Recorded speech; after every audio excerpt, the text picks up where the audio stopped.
Hi, class, and welcome to week 5. We are quickly moving to the end of the semester. Great job so far, everybody. I do appreciate you, and I know things are like really crazy right now. So, I really appreciate all of you guys, even more so for your dedication to your education at this time. Don't worry, guys, this will all eventually end, and I won't say we'll get back to normal. We won't get back to what, normal, because we definitely need to improve on how we've been, but normalcy, we will get back to that, that kind of point. So just give me a minute here to open our PowerPoint. So I can't believe how quickly class is going by, and once we get to the end of this week, guys, it does kind of speed up. And then that last week of class, we end on a Saturday. We'll talk more about that starting next week, but go ahead and try to make a little mental note or jot it down that we end class on Saturday. I'm just failing to remember what that date is. And, you guys want to make sure that you get all your work in for week 8 on that Saturday that class ends. But like I said, we'll go over that a little more. Starting next week, and so just a little preview there. All right, guys, this week we begin looking at the Cold War, and this is a time in history that is, right in our immediate past. Your grandparents, some of you, your parents, maybe even some of you have grown up in the Cold War, growing up or being born in the late 70s and growing up in the 80s there. I was at the end of the Cold War era. I'm sure we can all, so excuse me, my point to that is that this is the era that's really, immediately behind where we are right now in present day history. And so what goes on during this time in history really helps us understand the conflict and turmoil that we see across the world, as far as, people living in abject poverty, as far as, things like human sex trafficking, things like a lot of violence, a lot of different political ideologies, a lot of new countries and cultures being born, a lot of conflict that we see in places like the Middle East and in parts of the continent of Africa. It all has to do with these things that were going on in the Cold War. And, a lot of the reasons why we still have those is because we still haven't killed these things. The racism that we're experiencing in America, and that we experience around the world, because it's not just here in America, and it's not just against blacks and whites. Right, guys? Racism is everywhere, and a lot of that still has to do with things that were going on in the Cold War era. And so, a lot of and so, it's kind of pre-COVID-19, right? But now we have had this global pandemic, and then we have had rioting and looting, and all of it is kind of relates to us just not fully healing from these Cold War events. And then, I think it's just some of that. It's kind of a projection of our collective consciousness. Because of racism, these injustices that we see socially, environmentally, politically, you guys name it. People, excuse me, what I'm trying to say is that, what we are seeing unfolding, through the media and in our towns is it's all this kind of projection of that fear and kind of anger that we all have as humans and individuals. And, we just see it manifested in that. And so, just a few housekeeping tips before I get into our lecture on the Cold War. We just have our discussion and your annotated bibliographies due this week. I will talk about those and give you guys some tips for those here in just a few minutes. And then just remember with those discussions, because of the COVID-19 this semester, guys, you only have to have two. So your initial post on Wednesday and then one participation post by Sunday at the latest. Okay, guys? So when it comes to all right, so let me back up just for a minute. So we have had World War II end, and it was a lot. It was a different ending from World War One in that sense that peace was not on everybody's mind. Remember, even though at the end of World War One, it was kind of this delusional idea of peace that people had, but people at least were really focused on it. And once again, as a global community, all over the world, people were thinking about peace. When we get to the end of the World War II and start the Cold War, conflict is really a big theme, right, guys? And so we call it the Cold War because technically we say there was never any bloodshed by our main players, the United States and Russia, right? Or the Soviet Union, or now what we have come to know Russia as at this point in time. So basically, what that means is that, Russians and Americans, we never met in any kind of battles or never actually did drop any missiles or bombs or anything. We never had direct contact with each other. That's a good way of putting it. And so it was kind of more of this war of words and kind of ideologies, especially when it comes to how to govern people and countries and that would be those different political and then they're not even really political, they're just just that they're these different forms of governing people. And within that, of course, it involves politics, it involves belief systems, it's going to involve economics, it's going to involve how people are set up socially.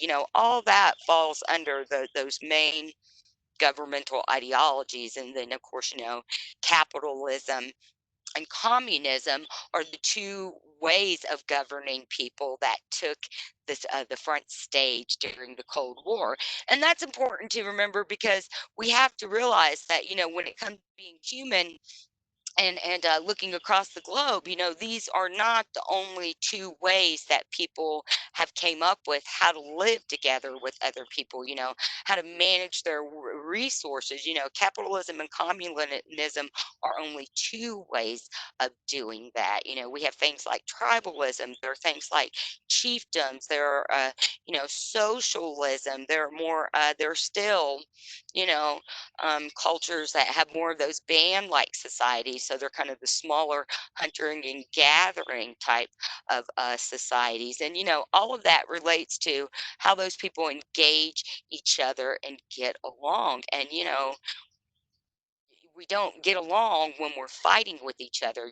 No society is going to survive something like that. The reason that societies evolve and grow are because people work together.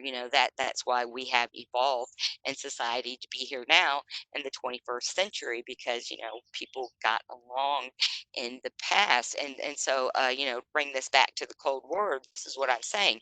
This is only a small it's only a small little picture of our wider human history, right? So this little space and time and we call the Cold War, it's just one little space and time, right? And we're still, like I said, in many ways, we're still trying to recover and heal from that. And so that has put us where we are presently, and we have to know, no matter how sad, angry, scared that we feel, taking that out on others is never the solution. And, I do have faith in humanity because we are smart, we're creative, we're imaginative, and we're innovative. And, we will find those positive and productive ways to help us all move forward from where we are right now. And, the key thing there is to, find those positive and productive ways to channel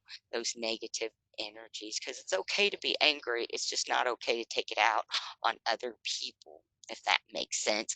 And so, once again, we bring this all back to the Cold War. Now I really sound like a psychologist, don't I, guys? It's kind of like the Freudian idea. I'm going like the Cold War is like our infancy as far as we go in history right now. And so this is when we were still infants and how we were developing and the influences we had will plays a major role in how we're going to be as adults.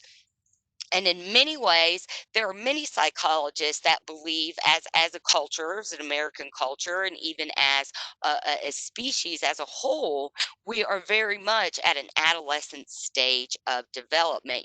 That helps explain some of this kind of anger and scaredness that we're seeing manifest and being projected into society too. It just comes back to not properly being taught how to manage those emotions, and not trying to find those new positive and productive ways to move forward, but we can do it, right?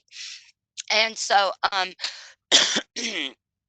And so even with everything that is going on right now, we're all a little unsure of how we're going to move forward. That's how people felt at the end of World War II, right? And then here they had these two main power sources that were trying to, pull everybody and say, you got to be on our side and do what we want, or you got to be on our side and do what we want. And like I said, because of that, we see a lot of conflict everywhere else in the world but the United States and Russia, or the Soviet Union, excuse me, because basically the United States and Soviet Union both blame, and nobody didn't, they both created heinous atrocities and allowed heinous atrocities during this time. They were using other countries as puppets, to further their economic and kind of like monetary um, dominance, I guess would be a good word that we can use there. And so, when it comes to looking at the Cold War, we really have this debate on who started it because we're not really sure. And of course, I have Russians historian blame Churchill, but really, we're starting, I think, to come more to a consensus that Churchill, in a way, did start it with his idea of containment, and especially when he'd uttered that phrase, the Iron Curtain. Just those two words right there infuriated the Soviet Union, right? And so it's interesting along those lines because Churchill was neither American or Russian, and so we blame him for starting it, and then it's these other two countries that are kind of acting it out. So just I'm not really sure what to make of that, but it's definitely something something interesting to look at. So this week we're just gonna in our discussion we get a little more in depth into looking at different battles and just getting a deeper understanding of what was going on during the Cold War era. And we basically spend now until the rest of class looking at the Cold War era. And so next week we'll focus in on the Middle East and Africa.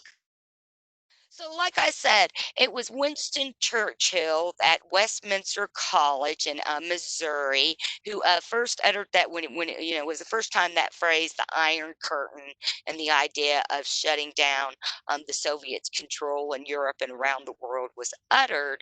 And then, like I said, that just was like that was the spark that kind of really got the Soviet Union and the United States at each other's throats there. And I don't think you guys can click on that. I'll make sure I'll make a note and put that put a link for that for you guys. So if anybody wants to go and listen to Churchill's speech, I would, if you have the time, I would recommend it. It actually is.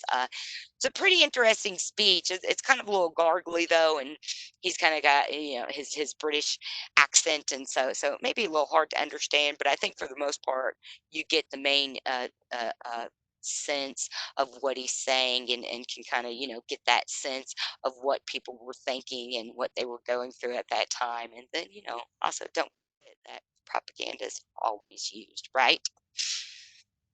All right. So once we have this speech, let's see. I was gonna say he did his speech in March of 46, but we already know with the end of World War II, Russia and the United States were already disagreeing with each other. And once again, it comes back to how to manage people and manage resources. And we started out with Stalin, and thank goodness Roosevelt and Churchill didn't listen to his way of managing people, right? His way was just killing everybody, basically. And that we see that tension start to build between the both of them. I can imagine at those conferences that it was probably those no matter what Roosevelt or Stalin said, there was probably a kind of or Truman and Stalin said, it would be like, no, I disagree with you. No, I disagree with you. And even to the point of if they're saying the same thing, they're like, no, it's not the same. You guys know what I mean? To, think about that. You've met those personalities in your life, and you've probably been involved in some of those kind of verbal altercations with people. I certainly know I am not perfect, and I've had my plenty. I've had my fair share, right, guys? But what I like about this picture that we see for the Yalta conference is once again, this is before Roosevelt, listen to me, before Churchill's speech when he said the Iron Curtain. So we get a general vibe that things weren't too unamicable before then. Yes, they had a little bit of differences on how to manage people, but how to manage resources. But all in all, Russia helped us win the war. Russia Stalin had a lot of support in Eastern Europe, despite him killing off a lot of people, that still that gets me if you guys haven't noticed. And despite all of that, we get the general feeling that things were kind of high. People were kind of happy and giddy here. We definitely see that there's a smile on Churchill's face. It looks to me like he just said something that was like maybe a little funny, maybe even a little funny on the like crude, perverted side. Churchill was kind of known to have that kind of quirky personality because, both of them look a little surprised, but not in that bad surprise because of the fact that he's smiling. It makes me think of, yeah, he just made it funny, and both of their reactions was kind of like, what did you just say? You know what I mean? And so my point is that once again, it's definitely a brighter mood, and I'm sure they had that high from winning the war and defeating the Nazis and Hitler and those other fascist leaders. So I'm sure overall everybody was in a good mood for the Yahtzee. And what do we see come summertime? We have a change in president. So now we have Truman. We know that there towards the end with FDR's presidency, he was in bad health. And so, Truman came in because he was kind of seen as being stronger. Roosevelt, especially when his health started to become obvious to people, they kind of picked that apart and be like, oh, he's weak, weak, too weak. And so Truman came in and was seen as much stronger. He was definitely more firm with Stalin. And I think we generally see that in this picture. You can definitely tell that there's tension there between Truman and Stalin. And then Churchill and his, like I said, his like quirky, weird, his quirky personality there. He still looks like he's kind of like sharing a secret joke with himself. If you guys ever get a chance, you can listen to the interview with the author on NPR or read the book. I've actually done both. I heard the author talk about the book first, where they interviewed her, and it sounded like such a great book that I did go and get a copy and read it. But it is called The Boer Wars, and it's Boer like pig, so Boar wars, and it's all about Churchill's younger years. And he was, I think he was either he was some kind of like war journalist or correspondent with the colonial wars that they were having down in Africa. And it's just some of the crazy adventures that that man got into in his life. It's a very they're very funny to read about, and then at the same time, to actually look at that history of colonialism on the African continent. The author does a good job of including that too. But like I said, overall, we generally see that tension has indeed mounted between those two. I mean, they both look like they're ready to be like, "Did you say something to me?" Punch each other in the face, don't they? Oh, okay. So once we have that Iron Curtain idea out there, then like I said, we see it. Then it's they go at it. The United States and the Soviet Union go at it. And this is where the rest of the world, like I said, they were using the rest of the world as their puppets for this little, ego game that the two of them were playing. I think that's a polite way of putting it. And so that relates to our discussion this week because I want to talk about how the world was viewed at this time, and in many ways we still kind of have some of this lingering ideology. Okay, so at this time, so we're talking about from the 50s, yeah, guys, to about probably the early 2000s. I mean, it's still even in the 1990s, we were using things like a third world countries to describe, these smaller nations, and we call them less developed nations now. And all of that is just code for the areas that were heavily colonized and enslaved. Right? So that's the third world that existed during the Cold War. Okay. So that was everybody that was at the bottom that didn't have everything because somebody else took it all away from them. Right. Then we have the second world, and the second world was the world of communism. The war, and Russia, when they started with communism, they really they felt that they were going to be the example. They were going to be the example of the perfect government of how to manage people, how to manage resources, and then it's all based on that idea of that collective nature, that working together. But what do we see happen there? We see once again those negative parts of being human come out. Those parts of us that once we get a little bit of power, once we get a little bit of control, we go overboard and we start, separating and dividing people. And that's some of the things that we see happening with communism. And we already know because of some of the revolutions and revolts we've already read about in history, that when you start, denying people, and people can't get their basic needs, food, water, shelter, and when you do that to a big enough group of people, that's when people really start getting mad and they start looking to their government for answers. And we see things like riots and revolutions and anger being projected into society. And I'm not saying it was right in the past either. And it's definitely, and violence is never the solution. But once again, it's kind of easy to see why that gets perpetuated and like I said, projected in society, because it really is like a projection of that inner turmoil that goes on inside of each of us. And so that second world there, that was, you were good. You weren't in the third world. Communism once again at first, and people were doing really good. Russia people were living high on the hog. Is how that saying goes, because they did have plenty of resources. They were managing things good. It was appealing to people in those third world nations. And we'll talk about why that is here in just a minute, because that's really important for us to understand. Cuba, Vietnam, Korea, Cambodia, even so we get why we see these fights in Sudan, which is now, I can't remember, it's now northern and southern Sudan, I think is how they divided themselves. Why we see the problems that we do down in the Congo jungle with the different nations and cultures that live there. It all relates back to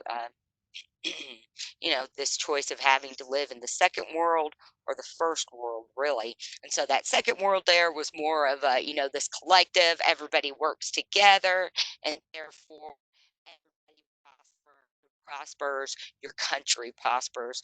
And then we have the first world, which of course was the highest, and that was the United States capitalism and anybody that followed democracy. So we really see how violent those ideas can become when we get to Latin America. There, a lot of these dictators that we have seen in Latin America, have to do with Russia and the United States. Choose communism, choose capitalism, and if you don't, then we're okay. If your people get you, we're going to turn our back while you commit atrocities to your people. And there are cases where both sides would put leaders in. That's kind of still a little political game. The countries with more power try to dictate who gets to run other countries. And this is all something that started during the Cold War. And like I said, it wasn't a good idea then, because we haven't even recovered from that. Now we've had this COVID-19 epidemic, and like I said, we're going through the aftermath of that, and we still haven't even come out of that yet. So it's definitely interesting to see where we're going to be, say, just even a year from now. And my only thing about that is, we definitely really have to, keep on that positive side. I feel like the news and media, they're bringing, they're really focusing on the anger and the hate and negativity, and you look more at like social media, or you listen to things like local radio talk, or just radio talk shows from people somewhere else in the country. You hear more of those ideas of people wanting peace and wanting us to find ways to work out these anger and negativity and aggression and things like racism, and so that's all I guess I can say to that. What I'm trying to say to that, because it's not all doom and gloom, guys. And so and so really this week, and so that idea of the world being separated into those three different worlds, that really, like I said, that explains a lot of why we see a lot of countries still, maybe not able to realize their self-determination. Remember, like Woodrow Wilson talked about in the 14 points, to where everybody should be able to have their voice, and basically to be recognized as a player in this world, on the political, the economic, the religious, the social, the gender, the individual, the kind of, you name it, aspect of being human. Self-determinism is about all of us, just that, being recognized as human beings. And so like I said, that's why we see a lot of conflict that was going on in the world. I hesitate when I say that, because I've been trying to find out what's going on in other parts of the world, as far as all this conflict that we were inundated with before the COVID-19, and it just seems like everything stopped. And I know that's not exactly true. But then at the same time, I want to know what other people are doing to respond to this situation, and how they're trying to move forward. And those places where we see violence that is, most manifested. I really hope that this time here with this COVID-19 has given them time to kind of maybe reflect and find healing, so that when they get back to some sense of normalcy, it's not as chaotic as the ones that they were living in. Hopefully that makes sense. So that's just kind of what we get to. So those are all the ideas we get to dig in even more as we talk about the Cold War this week in our discussions. Thing, just remember, guys, make sure you always have at least one citation per paragraph, and then always include that matching reference to for all of your work. That's always a good rule of thumb, and a quick, simple way, like I always say, to get those APA requirements in for any of your classes and your work. Okay, so when it comes to these ideas of capitalism and communism, we have, once again, kind of try to go back in time and put ourselves in, what people were, people put ourselves in the shoes of people at the time. That's what I'm trying to say. And so just like political ideology has changed, and just like, religious ideology, even things like the way we go about doing culture, it's the nature of life that those things are going to change. How we view capitalism and communism right now today is different from how people say, back in the 60s, back in the 50s viewed it. Okay. And like I said, it's crucial to understand how they were viewing it, because it helps us understand, especially as a country, the United States, why we, some of our actions that we have done in the world. And I present both of these forms of governance, and it's not really to get down on, it's not to get down or to highlight either one of them. I think socialism has the best idea. Not that I necessarily agree with socialism, but I agree that they have the best idea in the sense that they kind of took both of these forms of government and kind of picked out the best parts, or what they thought are the best parts of them, and then put them together in a new form of government that we call socialism. And I truly think for us to move forward as a country, and like I said, as human beings on this planet together, it's going to take probably, sitting down and looking at all the different theories and picking out the best of all of them and coming up with something new. And that it can't be easy to be a leader and to run a country. Can you guys imagine that? It really has, that's a lot of stress and pressure somebody has on them.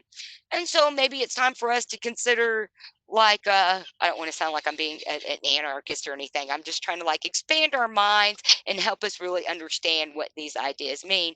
But maybe it is time for us to do more of a parliament type thing, to where we have more of this ruling body instead of everything being put on one person's shoulder. So just something interesting to think about there. Okay, so basically everything about capitalism and communism really are summarized in these pictures that are on this slide. And by now, I'm sure you guys have had time to go through and read each of those little kind of bracketed, boxed off points about, kind of the main ideas that each of these types of governances present. But like I said, the pictures speak louder than words, don't they? And when we look at that picture of capitalism, what I think that I automatically see is colonialism. I think that people who were colonized, they look at that and that's what they saw. They didn't see anything different from what they've already been living through, what was already oppressing them. They're like, so you want us to keep working, and keep, because colonialism was, we're going to come in, use you to do all the work and take all your resources, and somebody else is going to be rewarded for that. Right? You have no choice in that. Capitalism says, hey, you guys, we're going to make you work for everything, and you might get a little bit more than you did in colonialism, but ultimately somebody else is still going to profit. And that comes through, of course, the fat cat there with cigar and his bag of money. That was a typical, like, idea of being rich, and that idea of America being the number one world at this time, was that everybody in America had this big sack of money, and we're all these big fat cats with these cigars because we're just so rich. But as the person on the other side of that, what you're seeing is, well, I'm the one that's making you rich, just like with the colonial slave system. So that explains. So once again, that hopefully that makes sense. So like next week when we start talking more about the Middle East and Africa, and even look more into the cultures in Asia and some of those battles that the United States was involved in, it helps us understand why the people chose the form of government that they went with at this time. And I think it's also important, that to note that, because of those countries being under that system of colonialism, it was a lot easier I think, or at least this is the way I think and imagine, that it was a lot easier for those fascist dictators to kind of step in and rise up because, they really didn't care what the people had to say about it. I guess that's what I'm trying to say. And, with capitalism, we're all about the individual rising up and the opportunity for all. And then, like I said, you get to the third world, though, and that's not what capitalism looked like. And even, here in the United States, not everybody lives as pictured in that, and as depicted in that picture. At the same time, though, even um, you know, having a bag of ramen noodles to eat, we're much richer than some other people who don't get to have that. So bad example, but I think you guys know what I mean there. And so then let's contrast that with our system of communism. What do we see there? We see, well, first of all, the machine in the middle there. You guys got, I'm sure you guys already got that, but that's society because, society was supposed to run as this well-oiled, fine-tuned machine, right? That's that idea. That's that Cartesian kind of Newtonian like idea of science and how the world works. Just like we think animals are like these fine-tuned machines, or we even think like humans are like machines, or like our brain is like a computer machine. When we're not, we're something different. And that kind of explains why you can't maybe take one system of government and say it's going to apply to everybody else, because we have those differences and those variations, and so it's going to have to be modified a little bit. So with communism, we see that the machine is running because the people are making it run, and then because of that, the reward and the profits go back to them.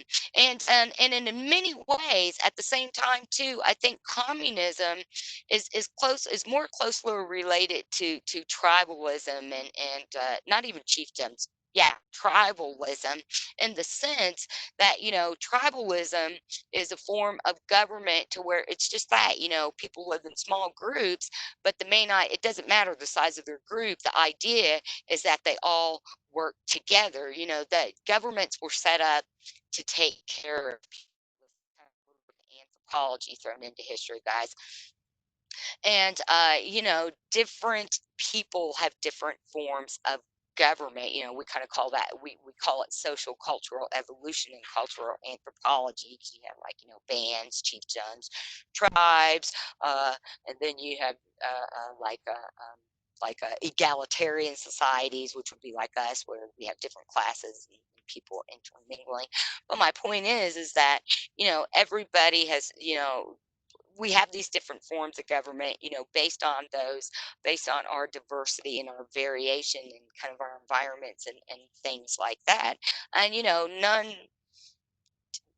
no one is really better or worse than the other, of course, until we add those negative human qualities in, right? But aside from that, let's not think about that right now. Let's think about the fact that what I just said is because of that variation, diversity, and uniqueness that we have as human beings, that one system of government is not going to work for everybody. And having to choose this or that, it's not really going to work because, once again, everybody's going to have to adjust it to kind of the way they live and the way that they view society and the way that they view themselves. And so, once again, communism was kind of opening the door for people. And once again, I know it didn't play out this way, but once again, we're there at the beginning. We don't know that in the future somebody's going to stand up and kill all our neighbors because we chose communism, right? We don't know that right now. We're here and we're being presented the choice. And so, communism opened up that idea of you're not, you have a better purpose than just being a slave for other people to profit. It was like, the profits are going to, we're going to find our purpose. Once again, self-determinism. We're not only going to be able to stand up as individuals and be be recognized, our whole culture and country is going to be recognized. And that's a form of nationalism. And so, we go back to looking at how nationalism, it can be a good or a bad thing. Nationalism, it's okay to be proud of your culture. It's okay to be proud of who you are and where you're from. But where we start getting that negative balance and that scale is when we say, I'm better than you. That's where we really start to fall apart. And that's what we really see going on in the Cold War era. And like I said, up until just a couple of months ago, guys, it was, all this conflict around the world is a result of, people still trying to heal and overcome these things. Because if there's anything that uh, I know they say that death and taxes are inevitable, but it's really, time and, time. If anything, we always have time because we always have right now. No matter where you're at, you always have that present time, and it's in that time that we make the choices that will dictate how we're going to spend the rest of our time. So hopefully that makes sense. And you guys kind of enjoyed this little lecture on the Cold War. I kind of do like the way that we end class. I do kind of like talking about, like I said, all this stuff that has just happened because, I feel like we're kind of still in the tail ends of that. And now with this COVID-19 and like I said, all the riots and just outpouring of craziness we have going on in the United States right now. And like I said, though, it's not all like that. There are still people doing there are people doing peaceful protest. I mean, my goodness, guys, if you have to go out and protest, go join those peaceful protests. Don't riot and loot and rape and pillage and all that stuff. Remember there was a point in history to where that was the way that people lived. Think about when the Europeans first started entering into other cultures, raping, looting, and pillaging was like the name of the game. And so we always know that we can do something better that helps bring us back to being connected with each other. And, we'll figure it out, guys. We will figure it out. I do believe that.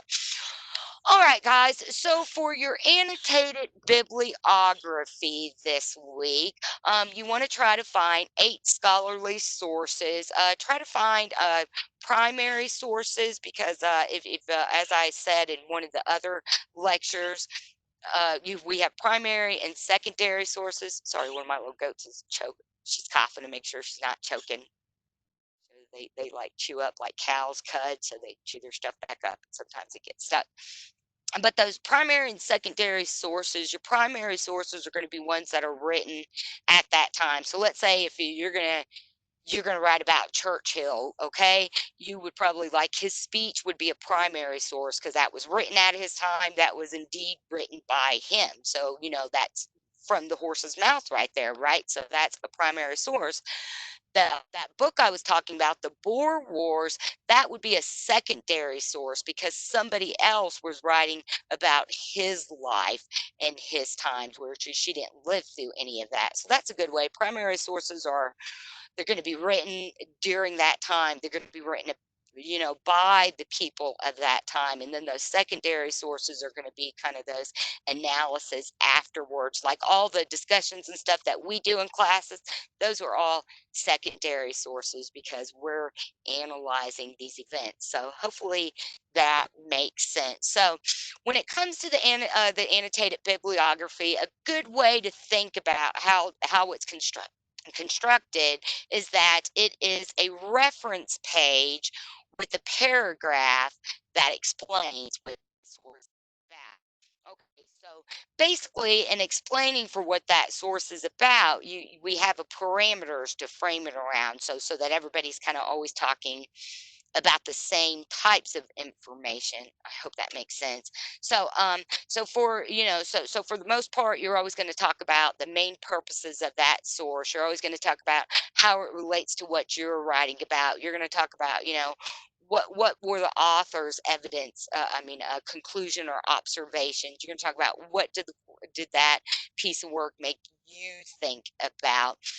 And so you're writing up what that source is about on the context of those six bullet points that are in the assignment detail. Okay, so give me just a minute here, because what I have done for you guys is I went and put up an announcement. You should be able to see that, where I've got an announcement with a link to an example of annotated bibliography. And then what I did was I went and I took that template from that link, and I changed it around a little bit so it'll fit more into our assignment this week. And I put in an announcement up with that template too. So I would definitely encourage you guys to go look at that. Oh, hold on. I just want to show this to you guys real quickly, and then we can end this. Let me find it. Here it is.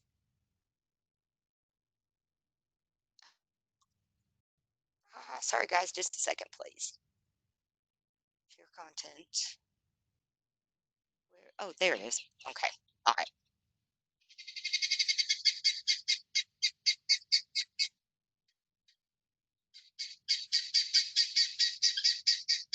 And it's not in student view, guys. So if the course page looks a little weird to you, don't worry about that. It's just because we see it a little bit differently as instructors. I forgot to do student view. But when you guys log in, you'll be able to go and see those announcements I put up. So there's the template, and there is that annotated bibliography. And I can't recall if I've told you guys before, but if you've never gone and watched any of those crash course videos, I would recommend them. They're super short and they're super interesting, and they do a really good job of like giving an overview of these different historical topics. And I really like the one on the Cold War. So I just gave you guys a copy of or a link to that this week. But what I really want to show you is how I've changed this template around for you guys, because I want to explain a few things on it. Where is it? I want to show me. I thought I could share my Word document with you guys. It doesn't. Oh, wait. There it is. Okay, so if you click on the link that's in that first announcement, it'll take you to the one the web page that I got this from. And so when you download that one, it's not going to look like the one that I have in the announcement under the template. Because, like I said, I took that one and I added this information in for you guys. So basically, what I did was I've got these main points of of what you want to talk about in your source here, and then I kind of have some questions that relate to those. And those questions are kind of like what you want to ask yourself when looking at that. So summarize the main point, state the attended obvious, explain how the source relates to your paper. I don't think any of us need me to go through explaining what those things mean, right? Those are clear and simple. But when it comes to things like the author's background and credibility, their conclusions, your conclusions, a good way to think about what that information asked is asking you is just with those questions that I have there. So, for as far as the background and credibility, why did they write it? What is their authority on that subject? So degree, occupation, interest, um, what are their conclusions or observation? Why did they write the piece? What questions or answers did it bring up for them? And then you ask yourself kind of similar questions about it. What questions or answers did reading that piece bring up to you? Is there anything that you would say different in that piece of writing about that topic? Is there anything you disagreed with? Is there anything you agreed with on the author? Is there anything that you thought that author could have explained more, or did they do a bad job of explaining something, or did they do a good job that really helped add another piece of the puzzle for you and like enhance your learning, or help you see something in a new light?